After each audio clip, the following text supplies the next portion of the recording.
Assalamualaikum warahmatullahi wabarakatuh. Selamat pagi pemirsa. Apa kabar Anda hari ini? Beragam informasi menarik akan kami sajikan untuk Anda. Bersama saya Nopri Afandi, inilah kabar Sumatera selengkapnya.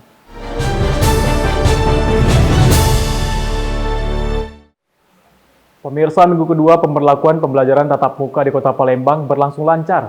Hal ini dipantau langsung Wali Kota Palembang. Pemberlakuan sekolah tatap muka atau PTM di Kota Palembang seiring telah turunnya level kasus penyebaran COVID-19 dari level 4 ke level 3 selama 2 minggu terakhir dinilai lancar dan tak ada kendala. Hal ini terlihat dari tinjauan yang dilakukan Wali Kota Palembang di Sekolah Dasar Negeri 136 Jalan KH Ahmad Dahlan, Talang Semut. Siswa mengaku dengan PTM mereka dapat lebih mengerti pelajaran dibanding sekolah secara daring. Wali Kota mengatakan setelah 2 minggu melakukan sekolah tatap muka hampir tak ditemukan masalah. Sekolah pun telah menerapkan protokol kesehatan dan pihaknya menargetkan akhir September 100% sekolah di Palembang akan melakukan PTM. Saat ini per hari ini setelah 2 minggu kita melaksanakan sekolah tatap muka kembali, hampir tidak ada masalah. Dan di 136 ini sudah 50% berada di ruangan. Kami lihat tadi masih sangat sesuai kan dilihat dari protokol kesehatan terkait dengan jarak antara anak-anak kita. Dari evaluasi Dinas Pendidikan Kota Palembang, pemberlakuan PTM di Kota Palembang cukup efektif meski jumlah siswa masih terbatas. Di hasil evaluasi seluruh pantauan kami sampai hari ini pembelajaran kita sudah efektif. Walaupun jumlah siswanya terbatas tapi efektif. Tidak ada hambatan dan kesehatan sudah terjaminlah di sini. Belum ada kasus-kasus COVID ataupun apa yang menimpa anak-anak dan guru. Jadi kita bersyukur mudah-mudahan September akhir kita udah 100% semua sekolah. Pemberlakuan sekolah tatap muka di Palembang dilakukan lantaran level PPKM telah dinyatakan turun dari level sebelumnya menjadi level 3. Dari Palembang, Sumatera Selatan, Gandoko Patra, TV One mengabarkan. Di tengah pandemi COVID-19, Wakil Wali Kota Palembang terus membantu warganya yang mengalami kesulitan, terutama dalam hal kesehatan. Kahfi dan anaknya Dimas, warga Sukarami Indah, Kelurahan Kebun Bunga, yang mengalami luka bakar dan kanker tulang dikunjungi Wakil Wali Kota Palembang Fitrianti Agustinda di rumahnya. Selain memberikan bantuan sembako dan uang, Fitri juga membantu membawa kedua bapak dan anak tersebut ke Rumah Sakit Bari untuk mendapatkan perawatan. Meski belum memiliki kartu Indonesia Sehat untuk meringankan mereka, pengurusan kartu tersebut pun dibantu pemerintah Kota Palembang. Wiwit selaku istri dari Bapak Kahfi mengatakan jika kedua keluarganya tersebut belum pernah dibawa ke rumah sakit lantaran tak memiliki biaya. Dirinya sangat berterima kasih atas bantuan dan perhatian yang diberikan Wakil Wali Kota Palembang kepada keluarganya. Sebelumnya sudah pernah dibawa ke belum. Ini baru kali ini ya? Iya. Kenapa Bu? Aku nggak tahu, terus nggak ada kartu KIS juga, nggak ada biaya. Nggak ada biaya ya? Iya, ya terima kasih banyak udah bisa bantu, perhatian. Ya nggak bisa ngomong lagi lah. Ya, tadi kita mendapatkan informasi bahwa ada warga atas nama Dimas dan juga Bapak. Kalau Dimas memang sudah diinformasikan sejak lama, katanya menderita kanker kankernya kanker tulang kalau tidak salah tadi penjelasan Ibu Wiwit.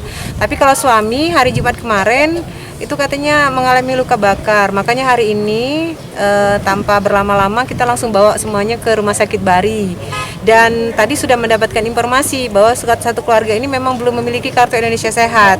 Jadi sudah kita informasikan kartu Indonesia Sehatnya segera kita urus sehingga tidak mengalami kendala pada saat pengobatan.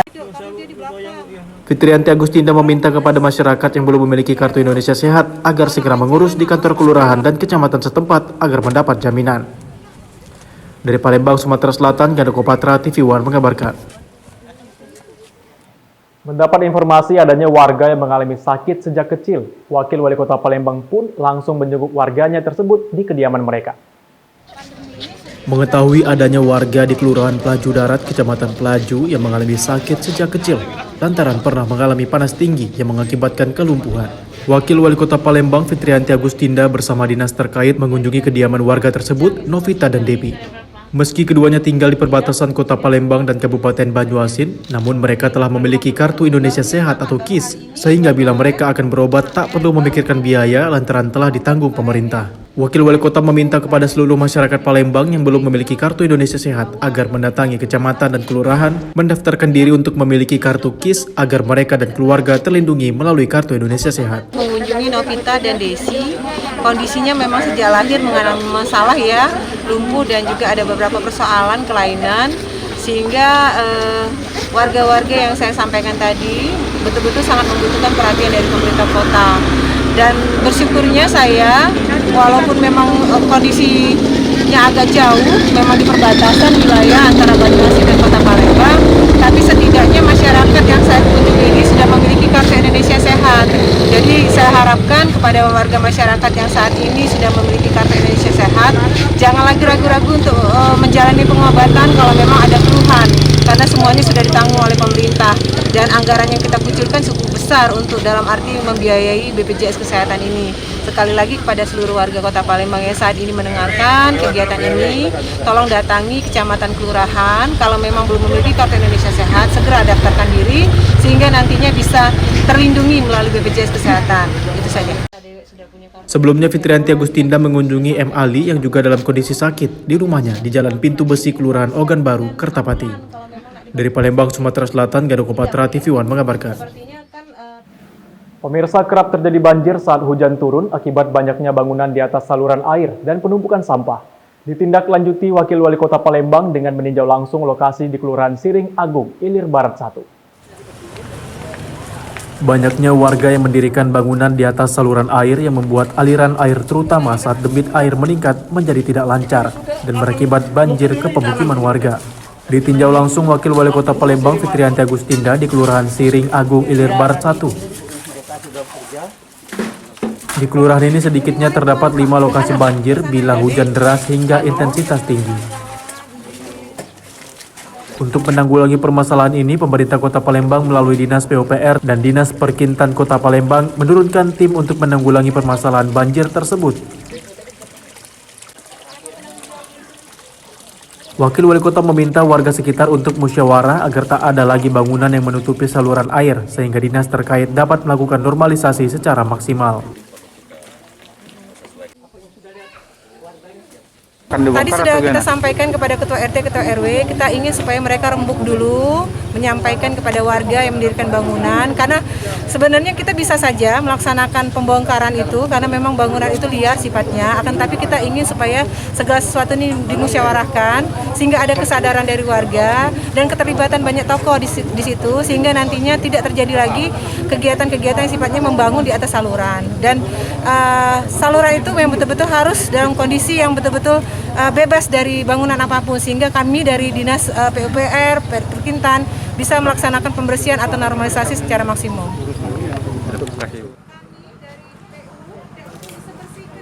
Selain normalisasi yang dilakukan pemerintah, masyarakat diminta untuk melakukan gotong royong dan tidak membuang sampah sembarangan agar aliran air kembali lancar dan tidak berakibat banjir. Dari Palembang, Sumatera Selatan, Gandoko Patra, TV One mengabarkan. Di tengah kesulitan masyarakat akibat pandemi COVID-19, Wakil Wali Kota Palembang terus membantu warganya yang kesulitan, khususnya yang sedang mengalami sakit. Pandemi COVID-19 berdampak hampir di semua sektor, termasuk perekonomian masyarakat. Untuk mengurangi beban masyarakat yang tengah mengalami kesulitan di bidang kesehatan, terlebih di tengah pandemi, Wakil Wali Kota Palembang Fitrianti Agustinda turun langsung mengunjungi warganya. Di tempat ini setidaknya 3 warga yang sedang mengalami sakit dikunjungi Wakil Wali Kota Palembang. Atas nama Hengki kan sudah ada. Kalau memang ada hal-hal yang sifatnya pengen diobatin, Fitrianti Agustinda mengatakan dengan kondisi Kota Palembang saat ini di level 3 PPKM, dengan menurunnya kasus penularan COVID-19 dan jumlah bor di rumah sakit juga sudah menurun, diharapkan masyarakat juga sudah semakin sehat, terlebih saat ini 97% warga Palembang telah memiliki Kartu Indonesia Sehat.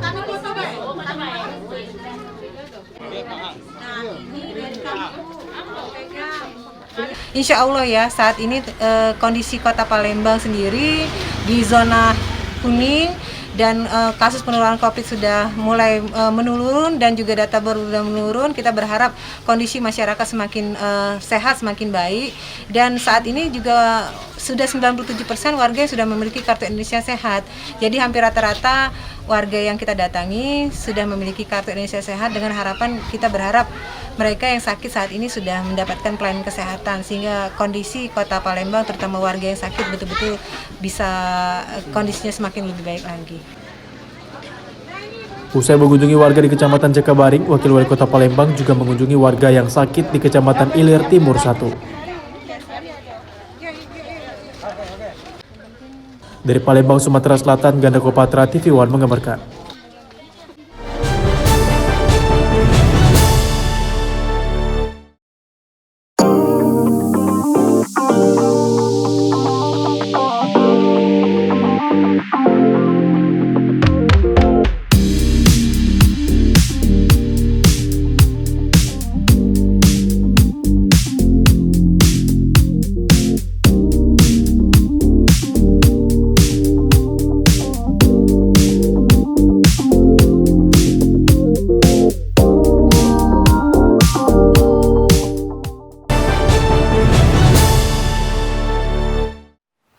Ya pemirsa, masih di kabar Sumatera, Badan Pertanahan Nasional Kota Prabu Muli, Sumatera Selatan menjalankan program pendaftaran tanah sistematis lengkap atau PTSL yang diikuti antusias oleh ribuan masyarakat Prabu Muli.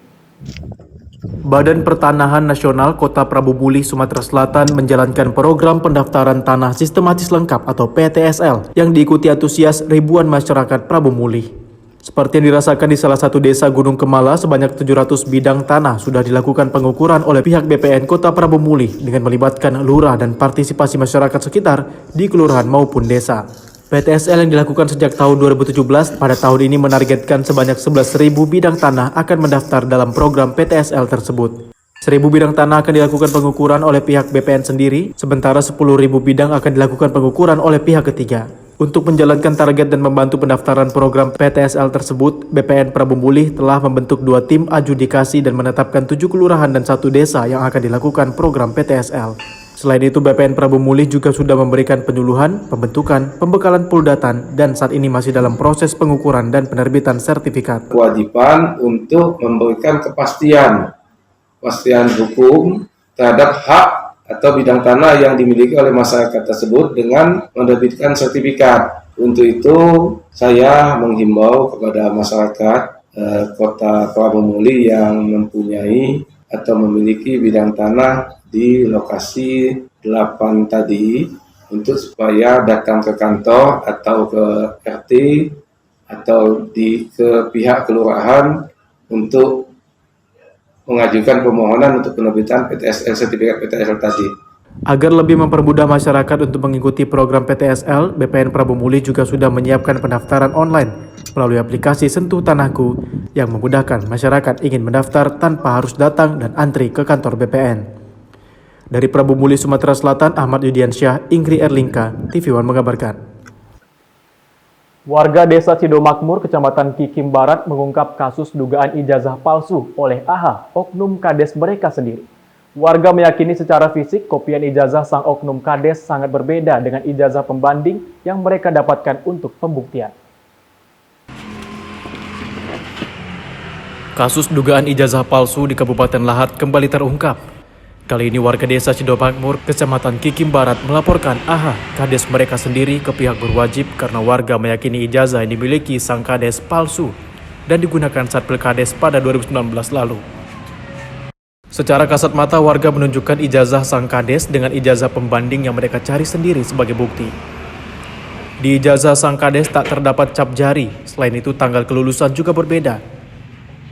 Menurut warga, mustahil sekolah mengeluarkan ijazah dengan tanggal berbeda dalam 1 tahun yang sama. Warga juga pernah melakukan pembuktian ke lokasi diterbitkannya ijazah paket C itu dan tak ditemukan nama terlapor dalam daftar peserta ujian paket C di PKBM Serelo Lubuk Linggau pada 2017. Kejanggalan lainnya juga terlihat pada bentuk redaksional fisik ijazah. Ijazah pembanding ditulis dengan huruf kapital, sementara ijazah terlapor ditulis dengan huruf sambung. Yakin dengan bukti-bukti yang dikumpulkan, warga kemudian melaporkan temuan mereka ke pihak yang berwajib. Itu menurut mata telanjang saya sangat yakin sekali karena di sana tidak ada cap 3 jari dan juga dari hasil penelitian dari mata telanjang beberapa item yang tidak terpenuhi di sana. Harapan kami masyarakat Desa Sidomakmur yang jelas ingin segera dilakukan tindak lanjut penindakan terhadap pemalsuan ijazah tersebut. Kasus dugaan ijazah palsu ini sudah dilaporkan ke polisi pada tanggal 27 Juli 2021 tentang pelimpahan pelaporan kepada Polres Lahat dan Reskrim tertanggal 28 Juli 2021. Dari Kabupaten Lahat, Sumatera Selatan, Ahmad Didiansyah, TV One mengabarkan. Dalam rangka menjelang peringatan Hari Ulang Tahun Kabupaten Musi Banyuasin yang ke-65, jajaran pemerintah Musi Banyuasin bersama warga dan ratusan anak yatim menggelar doa dan zikir bersama.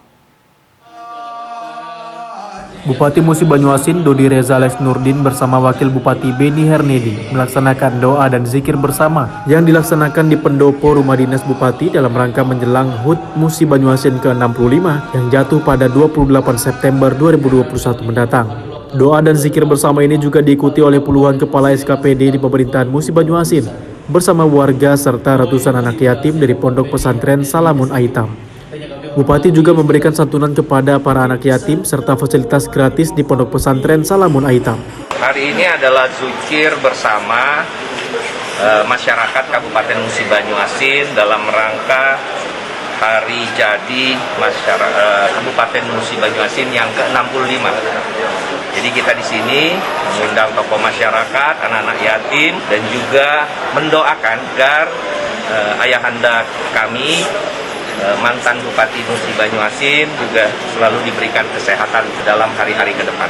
Karena di Musi Banyuasin kita semua sekarang sedang membangun, dan di hari yang ke-65 tahun ini banyak sekali capaian-capaian yang tentu tidak lepas dari peran serta beliau pada masa yang lalu, dan sekarang kami lanjutkan dengan Pak Beni, Wakil Bupati, untuk menuntaskan janji-janji kami kepada masyarakat sehingga nantinya pada tahun 2022 apa yang kami janjikan bisa insya Allah dituntaskan kepada masyarakat.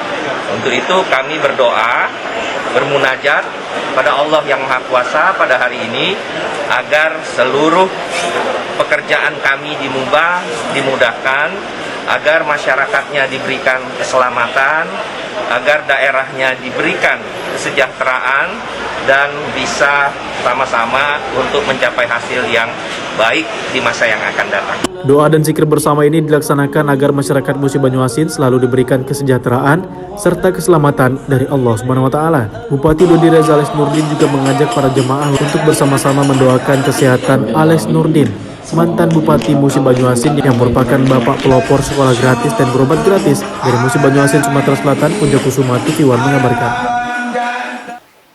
Untuk mempermudah masyarakat Kabupaten Oku Selatan, Sumatera Selatan dalam mengurus pembuatan serta perpanjangan paspor, Kantor Imigrasi Kelas 2 Non-TPI Muara Enim meluncurkan inovasi layanan masyarakat 3-in-1. Kantor Imigrasi Kelas 2 Non-TPI Muara Enim melakukan launching layanan masyarakat 3-in-1 imigrasi manjakan masyarakat atau SIMAMAT di Kabupaten Oku Selatan, Sumatera Selatan. Dengan adanya layanan jemput bola ini diharapkan akan mempermudah bagi masyarakat di wilayah tersebut dalam membuat paspor untuk berpergian ke luar negeri. Layanan pembuatan paspor ini dilaunching pada Selasa 21 September 2021 sekitar pukul 9 waktu Indonesia Barat. Dengan menggandeng pemerintah kabupaten melalui kantor Kesbang Pol setempat, acara launching ini dihadiri dan diresmikan langsung oleh Bupati Oku Selatan Popo Ali Martopo dan unsur Muspida serta tamu undangan lainnya. Dalam kesempatan ini, Bupati Oku Selatan sangat mengapresiasi Kantor Keimigrasian Kelas 2 Non-TPI Muara Enim yang telah membuka layanan di kabupaten tersebut. Alhamdulillah ini luar biasa, artinya Kementerian Hukum dan HAM dalam hal ini Keimigrasian punya inovasi yang luar biasa, membantu masyarakat mendekatkan pelayanan jemput bola. Nah, sehingga wilayah kami Oku Selatan yang jauh dari ibu kota provinsi, kemudian juga berjarak dengan imigrasi yang paling dekat, ke depan sangat mudah. 3-in-1, layanan unggulan SIMAMAT, imigrasi membanyakan masyarakat. Di dalam 3 unggulan ini, pertama inovasi paling jempol, jadi pelayanan paspor keliling jemput bola. Yang kedua, imigrasi ranger, artinya imigrasi menggandeng PT Pos untuk terlibat di dalam proses kegiatan pembuatan paspor. Yang ketiga adalah inovasi IKM pintar, artinya kami sangat terbuka terhadap masyarakat yang telah dilayani untuk memberikan feedback. Dari Oku Selatan, Sumatera Selatan, Andi Salani, TV One mengabarkan. Pemirsa, bertempat di pendopo rumah dinas Bupati Tebo, TNI Manunggal Membangun Desa atau TMMD yang ke-112 Kodim 0416 Bungo Tebo telah resmi dibuka. Demi membangun sinergitas antara TNI, Polri, pemerintah, dan masyarakat, Kodim 0416 Bute hari ini secara resmi membuka TNI Manunggal Membangun Desa atau TMMD yang ke-112.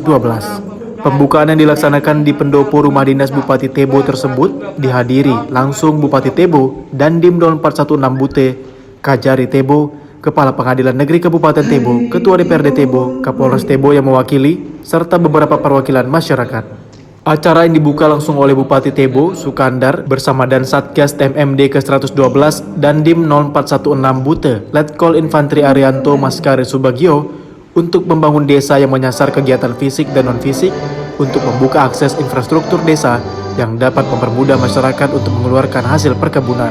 Kegiatan TMMD ke-112 yang akan dilaksanakan selama 30 hari ke depan, yang terhitung mulai tanggal 15 September hingga 15 Oktober 2021, melibatkan 125 personel TNI, 10 personel Polri, 20 orang ormas pemuda, serta 40 orang warga sekitar. Harapannya himbauannya ya, hasil dari kegiatan TMMD ini harapannya bisa dimanfaatkan secara optimal tentunya, dan juga seperti tadi yang disampaikan pesan dari Pak Bupati, harapannya masyarakat yang sudah dengan ikhlas merelakan sebidang tanahnya untuk dibuka jalan, harapannya selesai dari TMMD ini pun tidak ada lagi permasalahan yang timbul, sehingga masyarakat pun secara umum itu bisa menggunakan dan tidak ada sangkut pautnya lagi nantinya dengan pemilik lahan.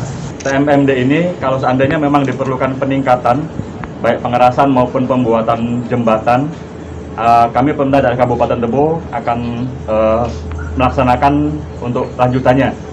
Dari Kabupaten Tebo, Bayu Alfarizi, Muhammad Darli, TV One mengabarkan.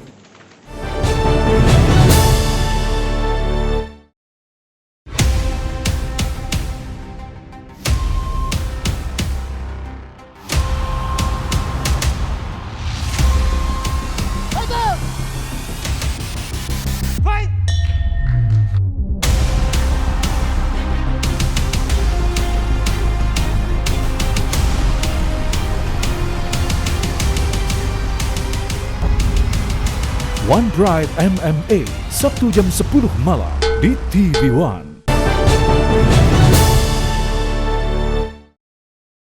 Masih bersama kami di Kabar Sumatera, pemirsa, penanganan pandemi COVID-19 masih menjadi prioritas dalam pengesahan anggaran pendapatan belanja daerah atau APBD Kabupaten Langkat tahun 2021.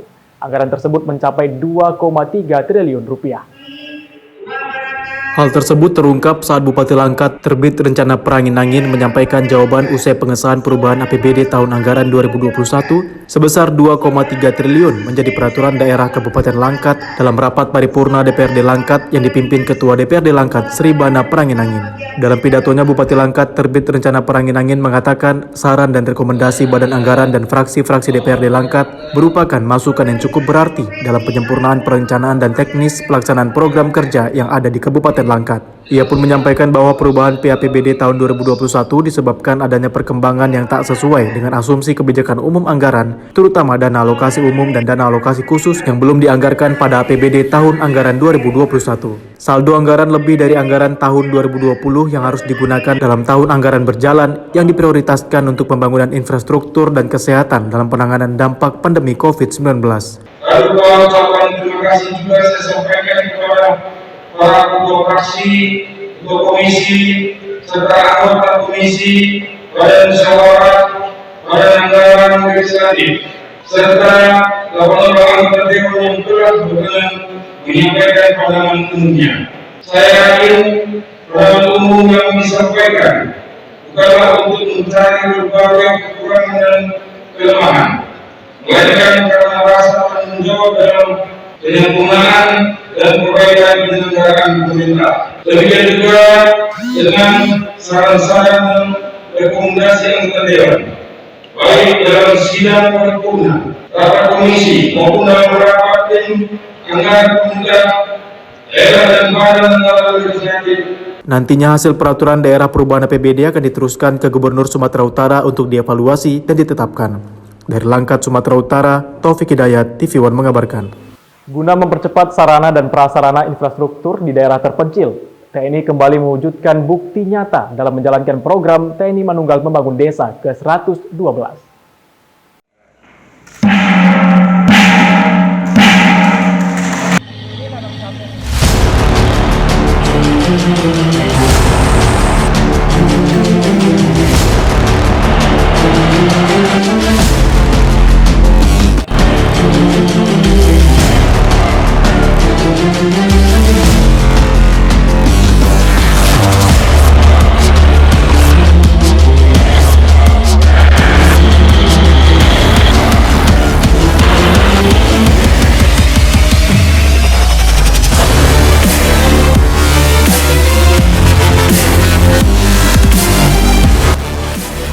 Program TNI Manunggal Membangun Desa atau TMMD ke-112 Kodim 0206 Dairi bertemakan Sinergi Membangun Negeri. Personil Satgas TMMD membangun infrastruktur jalan perdesaan di wilayah terpencil yang terletak di Desa Aurnakat 2 menuju Desa Sikupak 1, Kecamatan Pargeteng-Geteng Sengkut, Kabupaten Pakpak Barat, Sumatera Utara. Terwujudnya pembangunan jalan penghubung antar dua desa terpencil sepanjang 8 km telah diimpikan masyarakat selama puluhan tahun. Dan titik ini berguna sekali untuk pelaksanaan masyarakat juga. Begitu juga nanti ke depan saya juga mengharapkan kerjasama TNI Polri dengan PMK dengan pemerintahan khususnya untuk menjaga stabilitas nasional dan juga mengurangi tingkat kemiskinan dan lain-lain. Dari Kabupaten Pakpak Barat, Fahmi, TV One mengabarkan. Dewan Perwakilan Rakyat Daerah Kota Medan Senin kemarin menggelar rapat paripurna dalam agenda tanggapan Wali Kota Medan terhadap pandangan umum fraksi atas Ranperda Kota Medan tentang PAPBD tahun anggaran 2021. Dewan Perwakilan Rakyat Daerah Kota Medan Senin kemarin menggelar rapat paripurna dalam agenda tanggapan Wali Kota Medan terhadap pandangan umum fraksi atas Ranperda Kota Medan tentang PAPBD tahun anggaran 2021. Paripurna ini dipimpin Ketua DPRD Kota Medan Hashim dan dihadiri Wakil Ketua Iwan Ritonga, Rajudin Sagala dan Bahrum Syah, serta seluruh anggota DPRD Kota Medan baik hadir secara langsung maupun virtual. Dalam nota pengantar Wali Kota Medan, diwakili Wakil Wali Kota Medan Aulia Rahman menyebutkan bahwa setelah mendengar dan memperhatikan substansi pandangan umum yang telah disampaikan, Pemko Medan menggarisbawahi ada beberapa yang dianggap bersifat strategis untuk ditindaklanjuti pada rancangan perubahan APBD tahun anggaran 2021. Pemko Medan menyadari belum seluruh kebijakan pendapatan belanja dan pembiayaan daerah dapat dirumuskan dalam Ranperda tentang perubahan APBD tahun 2021 sesuai keinginan para fraksi-fraksi DPRD Kota Medan. Sementara Wakil Ketua DPRD Kota Medan, Bahrum Syah, berharap Pemko Medan segera menyelesaikan masalah infrastruktur pembangunan jembatan Titi Cicanang. Meski Pemko Medan telah menargetkan pembangunan akan kembali dilanjutkan tahun 2022 mendatang. Begitu juga dengan pembangunan rumah sakit umum milik pemerintah Kota Medan yang berada di kawasan Medan Utara selama 4 tahun belum juga selesai dan segera diselesaikan di akhir tahun 2021. Dan tadi kita mendengar juga terkait salah satunya adalah pembangunan Titi Cicanang yang dipastikan tidak akan lagi bisa dilaksanakan tahun 2021, itu nggak sih, sudah sayangkan. Dan nanti akan kembali dilaksanakan di tahun 2022. Begitu juga harapan kita terkait dengan pembangunan rumah sakit TBC yang ada di Medan Utara yang sudah 4 tahun sudah siap-siap. Tadi disampaikan juga akan diselesaikan di akhir tahun 2021 ini. Tentunya kita akan menanti itu semua. Dari Medan, Sumatera Utara, Fahmi, Sakinah, TV One mengabarkan. Ya pemirsa, dalam membantu sesama di tengah pandemi COVID-19, Yayasan Surya Kebenaran Indonesia dan PT Wilmar Group berikan bantuan beras pada 7 pondok pesantren dan Yayasan Masyarakat India Lintas Agama. Yayasan Surya Kebenaran Indonesia dan PT Wilmar Group yang senantiasa memberikan perhatian kepada sesama tanpa membedakan latar belakang, suku, ras, dan agama. Panitia memberikan bantuan kepada 7 pondok pesantren dan Yayasan Masyarakat India Lintas Agama yang terdampak COVID-19 masing-masing 1 ton beras. Bantuan beras tersebut diserahkan Pendeta Bambang Jonan, Pembina RE Nainggolan, Ketua Yayasan Surya Kebenaran Internasional Arnold Sipahutar, Dr. Gigi Anita, serta relawan kemanusiaan lainnya. Pemberian tersebut dilakukan karena mereka merasa dan menyadari betapa sulitnya masa pandemi ini, khususnya murid-murid di pondok pesantren dan Yayasan Masyarakat India Lintas Agama. Menurut Pembina Yayasan Surya Kebenaran Indonesia RE Nainggolan, di tengah pandemi COVID-19 harus saling berbagi tanpa membedakan suku dan agama. Yayasan Surya Kebenaran Internasional dengan pembinanya Pak Bambang Jonan memberi perhatian yang sangat luar biasa buat sesama tanpa membedakan latar belakang. Dengan kerjasama dengan Wilmar Group, maka hari ini YSKI kerjasama dengan GBI memberikan bantuan buat beberapa pondok pesantren, 7 pondok pesantren dengan Parisada Hindu, masing-masing 1 ton beras. Cara lain adalah kita sangat merasakan dan menyadari betapa saat ini semuanya mengalami kesulitan, khususnya para pondok pesantren dengan para murid-muridnya pasti mengalami kesulitan yang sama. Sementara pemimpin Pondok Pesantren Al-Kausar Al-Akbar Medan, Syekh Ali Akbar Marbun, mewakili penerima bantuan, mengucapkan terima kasih atas bantuan yang diberikan kepada pondok pesantren. Dari Medan, Sumatera Utara, Martinus Sitorus, TV One mengabarkan. Pemirsa, Lantamal 1 Belawan dan Rumah Tahanan Kelas 1 Labuan Deli menggelar serbuan vaksinasi pada ratusan warga binaan di rutan Kelas 1 Labuan Deli, Kota Medan, Sumatera Utara. Warga binaan Rumah Tahanan Kelas 1 Labuan Deli yang berkependudukan Kota Medan dan Deli Serdang ini mengantri untuk mengikuti serbuan vaksinasi dosis pertama yang dilaksanakan Lantamal 1 Belawan. Terlihat warga binaan senang untuk mendapat vaksinasi di Aula Rumah Tahanan Kelas 1 Labuan Deli, Kota Medan, Sumatera Utara. Untuk mendukung pelaksanaan vaksinasi, disiapkan tenaga kesehatan vaksinator 3 tim dengan terdapat sebanyak 15 tenaga kesehatan. Terkait dengan kolaborasi yang baik oleh Lantamal 1 Belawan, kami mengucapkan terima kasih. Hari ini telah dilakukan vaksin pertama kepada 500 orang warga binaan kita dan 53 orang masyarakat sekitar. Kami sangat bangga dan berterima kasih. Semoga ke depan, karena masih ada warga binaan kita sekitar 600 belum tervaksin, semoga segera dapat ditindaklanjuti. Dari Belawan, Sumatera Utara, Martinus Sitorus, TV One mengabarkan. Dalam rangka menyambut hari ulang tahun Satuan Lalu Lintas yang ke-66, Satlantas Polres Humbahas melakukan bakti sosial seperti donor darah, pembersihan rumah ibadah, serta penyuluhan dan sosialisasi tentang protokol kesehatan.